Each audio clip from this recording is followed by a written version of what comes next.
do the work, and the people them accept it. Clarendon, Mandeville, but now we get to go into the inner city of Kingston. I can't wait to learn more as we go across Jamaica into different churches to understand what they do. Jamaica, make we do the right thing. Make we live good today for a better tomorrow. Talk it out, don't fight it out. The time by the Ministry of National Security is 6:30. The Office of Utilities Regulation, OUR, have spoken and they've instructed the Jamaica Public Service Company, JPS, to take immediate steps to reduce the bills that many customers paid for the July to August cycle. Those bills, of course, due in September. The OUR has given a directive for JPS to reduce those bills. You'll see the savings on your September bill. Along with that, the OUR has said a very important thing, that the JPS says it will abide by the directive, unlike previous directives, which have always ended up with the JPS challenging the view and the direction from the main utility provider. The Energy Minister, Daryl Vaz, who's been leading a crusade against the JPS and these big bills, joins us this evening, on Lead Story here on CVM TV. Let's start the show.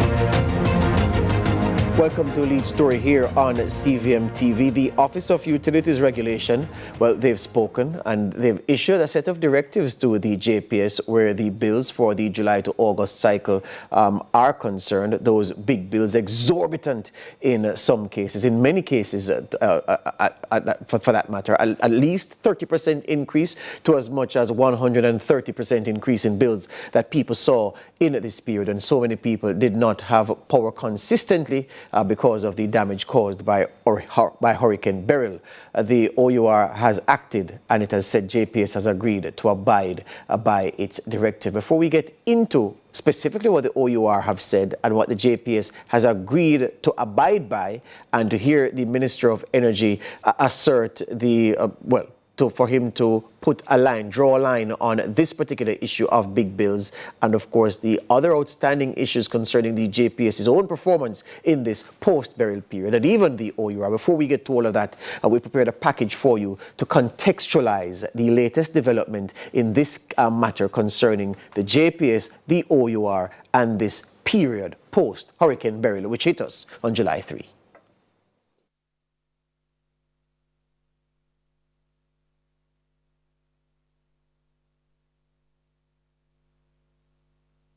It raised concerns for me as minister as to why the OUR did not investigate the cause for such an anomaly in the fuel rate provided by JPS, bearing in mind that no information has been provided to suggest that JPS had to operate using ADO for fuel for a prolonged period of time, given that the supply was disrupted for 5 days, and that based on communications from JPS, only one plant would have been utilizing ADO for the period of disruption. These are questions that must be addressed and factors that raise great concern for me as minister and for the government and, of course, all well-thinking Jamaicans regarding the billing practices of the JPS and the level of oversight being provided by OUR to protect customers.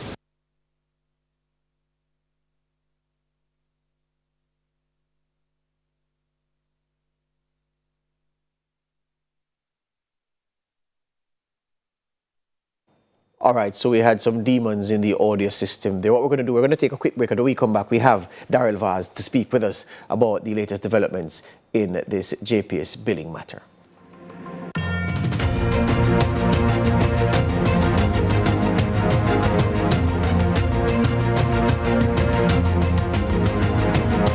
Gordon, host of Holy Road. Hey everybody, what's up? It's your boy John Mark Wigan, host on the show Holy Road. Listen, people need to know what's happening in the churches and in ministry in all of Jamaica. It's an absolute blessing. We're really excited to share this. Tune in to CVM. See it happen. What's your story? What's your sign? We're dreamers. Don't care what other people say. We're doing this in our own way. We come alive. We come alive. We come alive. We're doing this in our own way. We come alive.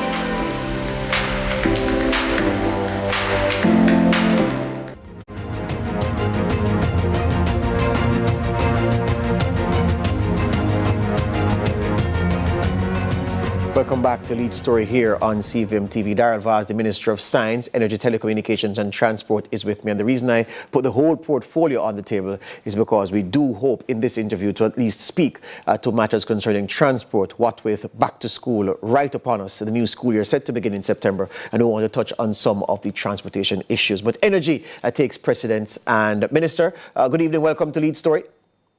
Thank you very much, George, to you and your listeners. You look quite sharp in a jacket and tie. I haven't seen you in that. First time seeing you in that.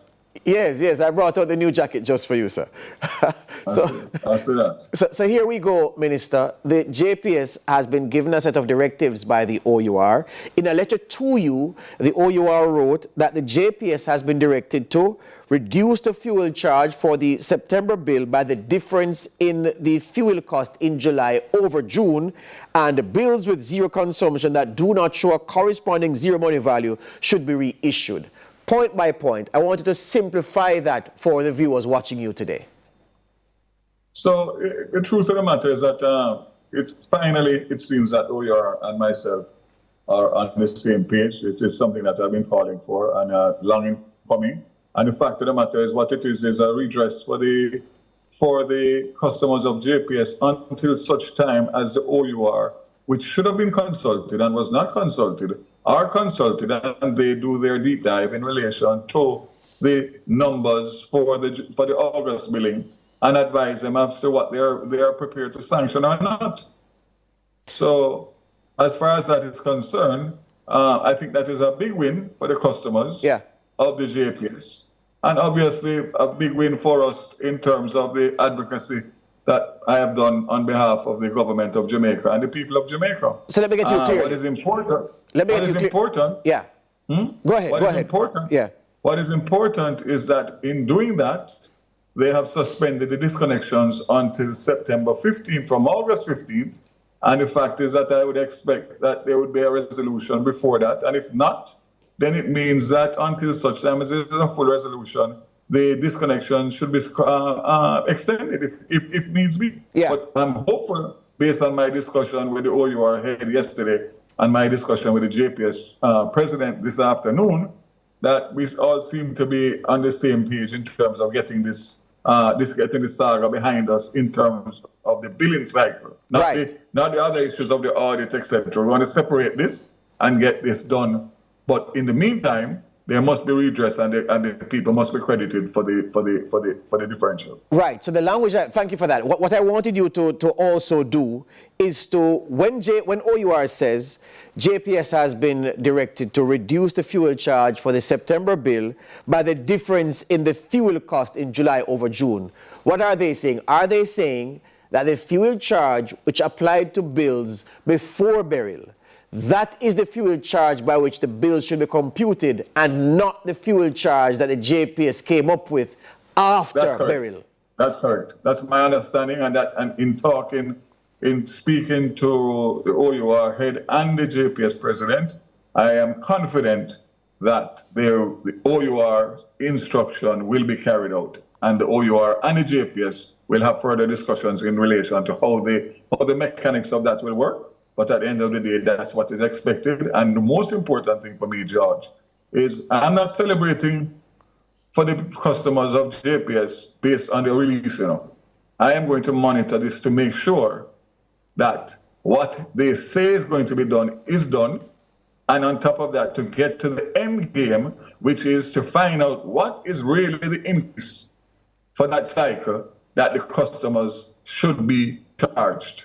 So this is a big moment, don't get me wrong, we're coming from far, but the advocacy does not stop here. because I'm not going to let it just rely on the OUR and the JPS to come back to me and tell me. I'm going to monitor this through on behalf of the people and the customers of Jamaica. And why do you think, Minister, if you've indeed thought of this, why do you think the JPS in this instance, which usually is consistent with challenging directives issued by the OUR, in its letter to you, the OUR made clear, as far as I'm concerned, my reading, it was clear to me that they're saying to you that the JPS agreed to abide by the directives on this occasion. Why do you think the JPS took that decision as opposed to challenging as they usually do?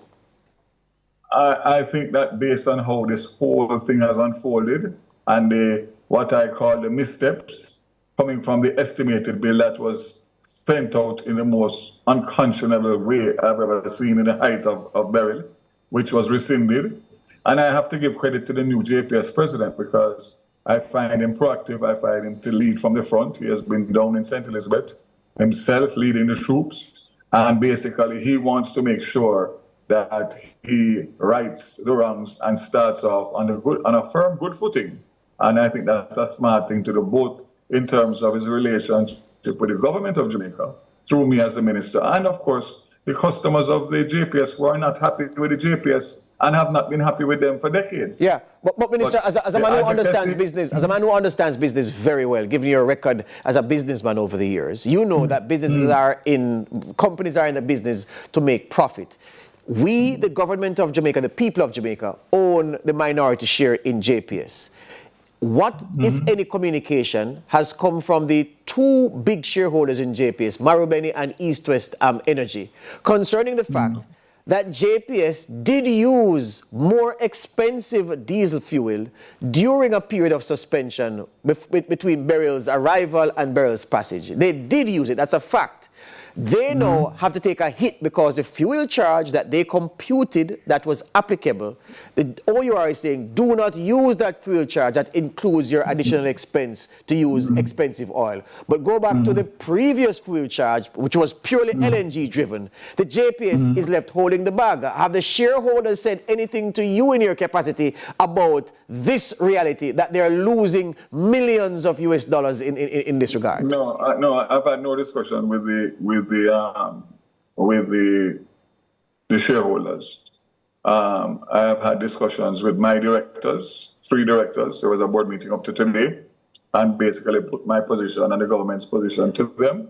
And the fact of the matter is that I think that is a discussion that's going to be held and had with the OUR and JPS in relation to the disaster fund and how that comes in and whatever the mechanics are. What I want to know and what I want to see is what has been said, that OUR has given a directive and JPS is going to follow the directive. How they arrive at that, they will work that out and then come back to us. But in the meantime, we just want to see that justice is done and equity justice is done and delivered, so that when the bills come in September, people will see a reprieve, and especially those persons who were affected by Beryl, and still are affected by Beryl, and are still getting bills. Yeah, if it is that before now, Minister Vaz, you had lost confidence in the management of the JPS by virtue of how they've handled this whole thing, which has turned into a mess. No doubt it has gotten messy.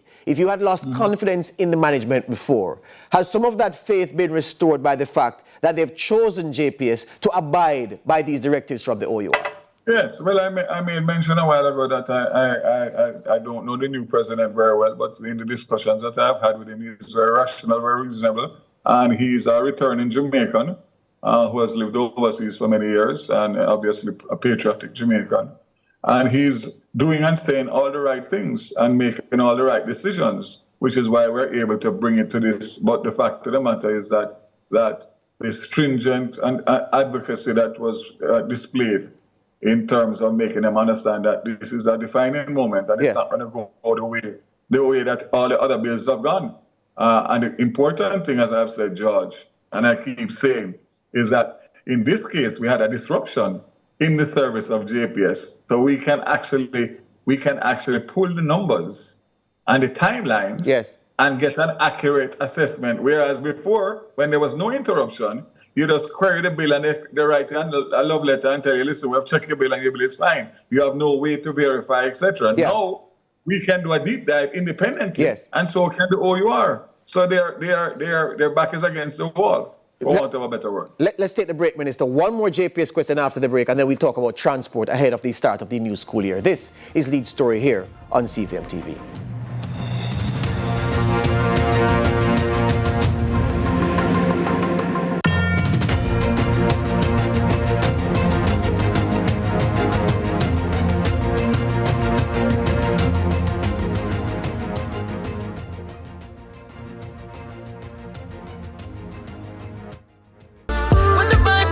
The time by Grace. Taste that moves you is 6:45.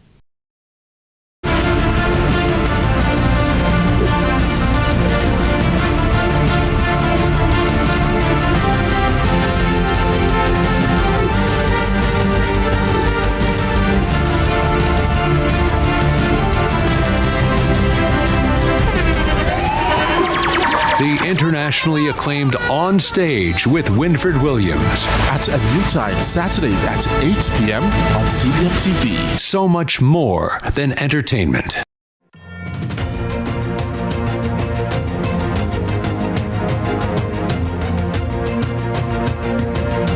Welcome back to Lead Story here on CVM TV, speaking with the Minister of Science, Energy, Telecommunications and Transport, Daryl Vaz. In case you came in late, the Minister's advocacy and the actions that he has taken over the recent weeks have resulted in the Office of Utilities Regulation directing the JPS that, look, these high bills that customers received in the last cycle, those bills should not apply. The amount should be reduced. What JPS should do is apply the fuel charge before Beryl hit and not the higher fuel charge post-Hurricane Beryl, which caused bills to spike. So apply the earlier fuel charge to bills. And in cases where persons were sent estimated bills, but where they had zero consumption, that those bills should be reissued. So major victories being celebrated by the consumer this evening.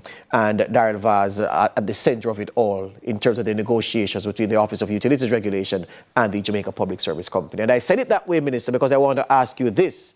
You've been criticized in some parts of the media. In fact, you were forced to write a defense of your actions. In fact, I want to say you wrote an apologia justifying your actions and explaining why you had to intervene in the matter you did. The Gleaner editorial certainly didn't see it that way, saying, well, in effect, accusing you of meddling in an area that you ought not to have meddled, that your advocacy was just creating noise and a distraction around this whole issue, and suggesting that we would have achieved the outcomes we have achieved without your interference. Given the outturn of events, what say you about the position you took and the perspective from some people, shaped, of course, by what the Gleaner had to say about how you acted? So let me just start by saying that there is nothing for me to celebrate personally. This was an action that I took as a minister and someone that believes that justice must always be served. You will always have the politics, you'll always have the biases, etc. The fact of the matter is that what I did is what an elected representative is elected to do, and that is defend the people. The fact of the matter, if I had to do it again, I would do it, because the fact is that that's just my nature and my style. I'm not in any beauty contest.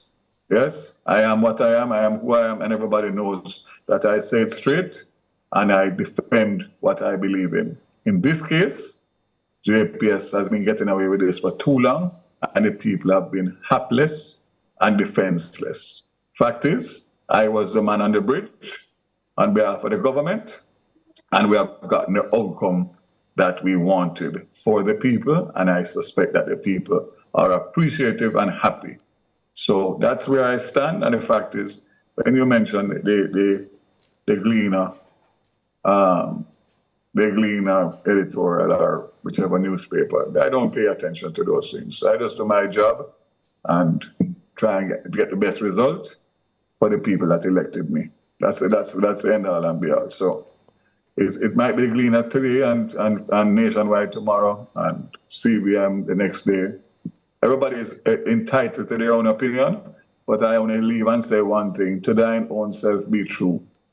And one thing I can do is look in the mirror and like who I see. I'm not quite sure if they can do the same. Hear you on that. The issue concerning the buses and the buses that were handed over yesterday at that ceremony at the JUTC's Portmore Depot. Just remind the viewers, how many buses have been brought into the country in this fiscal year, which started on April 1? We have, from I took over the portfolio responsibility in May 2023, we have 171 buses, new buses, that have been included into the fleet. The last being 100 CNG buses, and last year the 45 diesel, 5 electric, and we have another electric that's being tested in Jamaica by the suppliers. So we have, this morning, we had 87 of the 100 roll out. And I made an impromptu visit to the Halfway Tree bus station this afternoon, transport center, to basically just see and hear what was happening on the ground and to hear from the commuters. There's still a lot of legacy issues that they are complaining about, which I've assured them that Monday week they won't see that.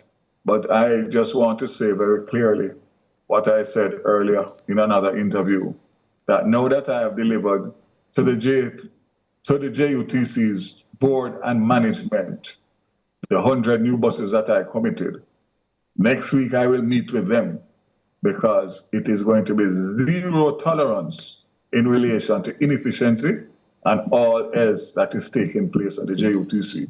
I have delivered the 100 buses, and the fact is that the only way that those buses are going to perform is if the management structure, from the driver to the dispatcher to the maintenance man, everybody has to play their part, and there's going to be no excuses. How many buses should be on the rollout schedule for next Monday compared to how many were rolled out for the start of the previous school year in September?